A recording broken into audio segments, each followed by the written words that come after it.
Hi Laura, welcome back to EHL. It's a pleasure to have you. Hi Joachim, thanks a lot. It's fantastic to be back. Laura, I know you, but our audience doesn't. Would you be so kind and introduce yourself? I'm Laura. I'm the CEO of Hotelplan Group. That's the largest travel company in Switzerland with operations throughout Europe. I'm also a board member of NCC, that's a media company, and of Switzerland Tourism, that's basically the Swiss promotion agency, and I'm in the advisory board of EHL, and I love traveling, so I made my passion to my profession. Thank you, Laura. And the travel industry, as far as I know, there are huge shifts since a couple of years, And the question is, as you are the CEO of a big travel group, how do you balance this transition and the innovation and the demands of travelers in your leadership approach? Yeah, I would call it kind of managing disruption versus stability, or how do you balance running the business versus changing the business? How do you allocate your investments, right? So there's kind of must investments, there's investments with quite a safe return, and then there's the more risky investments. And for me, that's at the core of what a CEO is there for. Really think about what's required also for the future, while of course, running the business very smoothly. And when you now think back on your recruitment history and you think if people are interested in joining your company or in your industry, what do you think are very important skills that one must have in the future of the tourism industry? So I think, there's of course the set of competences and skills that you need to learn, and that's important.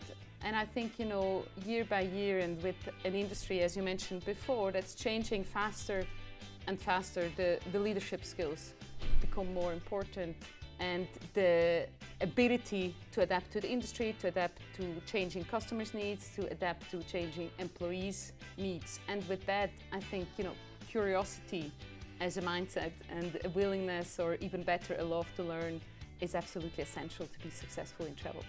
And you have mentioned before, you're part of our International Advisory Board, and in that role, you also know that we have introduced a mentorship program. And if you now think about not as the students, and we all know that mentorship for students is very helpful in our educational approach, but as an executive, what do you consider is it important to have mentorship in your role as an executive? Does it bring you forward? What are your thoughts on this? A mentor for me is someone that only has the mentee's interest in mind.